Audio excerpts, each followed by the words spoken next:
Revelation 13, verse 1 to 10. And I stood upon the sand of the sea, and saw a beast rise up out of the sea, having 7 heads and 10 horns, and upon his horns 10 crowns, and upon his heads the name of blasphemy. And the beast which I saw was like unto a leopard, and his feet were as the feet of a bear, and his mouth as the mouth of a lion. And the dragon gave him his power, and his seat, and great authority. And I saw one of his heads as it were wounded to death, and his deadly wound was healed. And all the world wandered after the beast. And they worshipped the dragon which gave power unto the beast. And they worshipped the beast, saying, Who is like unto the beast? Who is able to make war with him? And there was given unto him a mouth speaking great things and blasphemies. And power was given unto him to continue 42 months. And he opened his mouth in blasphemy against God, to blaspheme his name, and his tabernacle, and them that dwell in heaven. And it was given unto him to make war with the saints, and to overcome them.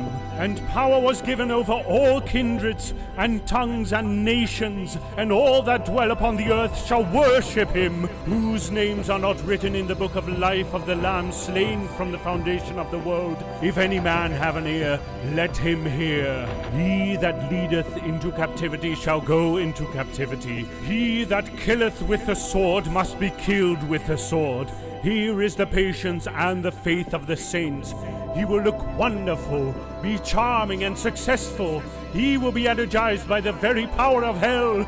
You have never seen such demonic charisma. He will deceive people. He will deceive nations. He will deceive millions. He will be demonically energized. Millions will worship him. He will be an emblem of reconciliation. He will be a symbol of peace, a beacon of hope, a path to utopia, a guiding light full of false promises. He will look like the solution and appear as an angel of light. He will come like a sheep, but he is a wolf. He will come like a lamb, but he is a dragon. He will come with no corruption, but he is full of corruption. 1 John 2:18 KJV. Little children, it is the last time. And as ye have heard that Antichrist shall come, even now are there many Antichrists, whereby we know that it is the last time. The Bible told us that he, the Antichrist, will come in the last days to do many things. We ask many questions about who this Antichrist is. We are curious, and we want to know if this Antichrist is in the world already. There is no way to know for sure if he is here already, but we do know that his spirit is already here, because the Bible tells us in 1 John 4:3, and every spirit that confesseth not that Jesus Christ is come in the flesh is not of God. And this is that spirit of Antichrist, whereof ye have heard that it should come, and even now already it is in the world.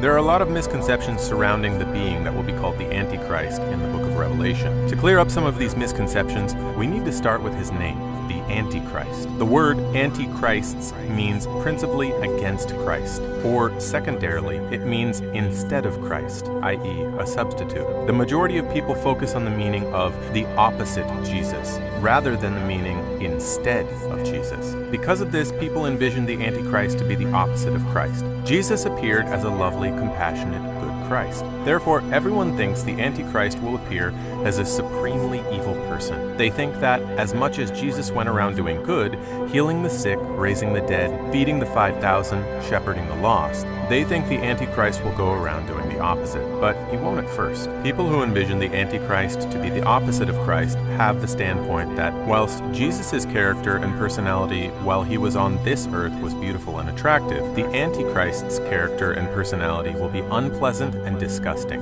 As much as Jesus spoke only truth, the Antichrist will speak only lies. However, this emphasizes the idea of the opposite Jesus too much. The Antichrist will instead be more of an instead of Jesus. The Antichrist will pretend to be peaceful. He won't appear with horns and red eyes. No, this is where the deception is. He won't let his colors truly show initially.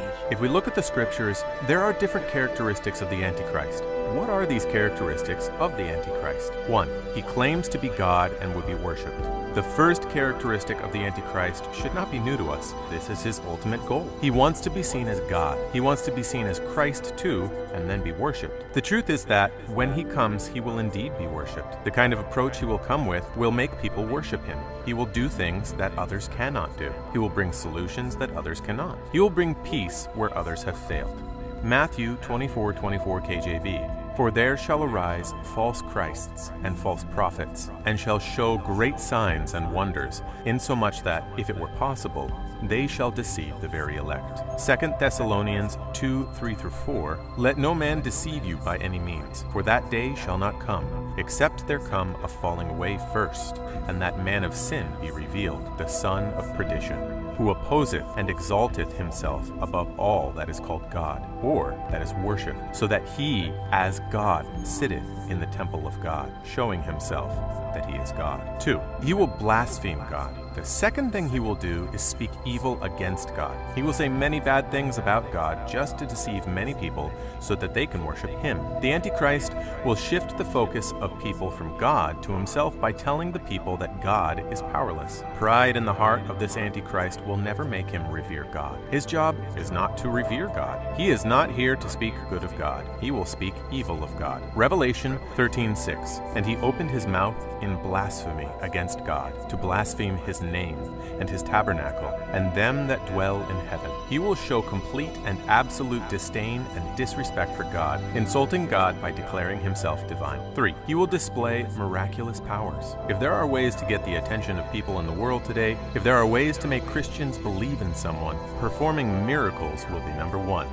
Many false pastors and prophets are performing miracles these days. They have been empowered by the Antichrist to prepare the way for him. The Antichrist too will be empowered by the devil to perform miracles just to win people over. The devil has real power. However, his power is nowhere near the power of God. But nevertheless, he is a powerful being that should not be underestimated. After all, he is formally one of God's highest angels and has the power to deceive and emulate miracles. We see in the book of Exodus the devil energizing Pharaoh's magicians to perform miracles. Exodus 7:8-12. And the Lord spake unto Moses and unto Aaron, saying, When Pharaoh shall speak unto you, saying, Show a miracle for you, then thou shalt say unto Aaron, Take thy rod, and cast it before Pharaoh, and it shall become a serpent. And Moses and Aaron went in unto Pharaoh, and they did so as the Lord had commanded. And Aaron cast down his rod before Pharaoh, and before his servants, and it became a serpent. Then Pharaoh also called the wise men and the sorcerers. Now the magicians of Egypt, they also did in like manner with their enchantments. For they cast down every man his rod, and they became serpents. But Aaron's rod swallowed up their rods. Even in this story, in Exodus, God demonstrates his power over Satan. The Antichrist will have the power to do all different kinds of miracles, and people will believe him and follow him. Many people will follow him and forget God. Revelation 13:13-14 KJV.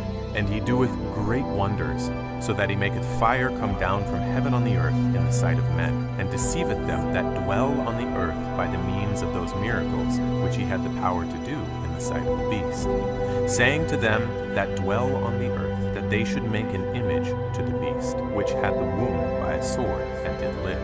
4. The Antichrist comes back to life. If we go to the Revelation of John that tells us about the beast from the sea and another one from the land, the beast from the sea had an injury in the head. The Bible called it a deadly injury. That injury signifies a loss. It signifies a defeat. This beast was defeated and rendered powerless, but he came back to life when Satan, the dragon, gave him power. Revelation 13:13. And I saw one of his heads as it was wounded to death, and his deadly wound was healed, and all the world wondered after the beast. 5. The Antichrist will rule in full authority, and no one can question him. The power that would be given to the Antichrist is not just to perform miracles. It will be to rule. The Antichrist will come to rule the people. He will rule over kingdoms, and people will know him. There will be no one to stop him from ruling, because he will be very powerful. Revelation 13:2. And the beast which I saw was like unto a leopard, and his feet were as the feet of a bear, and his mouth as the mouth of a lion. And the dragon gave him power, and his seat and great authority. There is no way the Antichrist will not rule, because he will come with what the world wants. He will come with wealth. He will come with peace. He will come to show the world good things, but he is against God. People will love him because of what he will offer them, and he will rule with ease.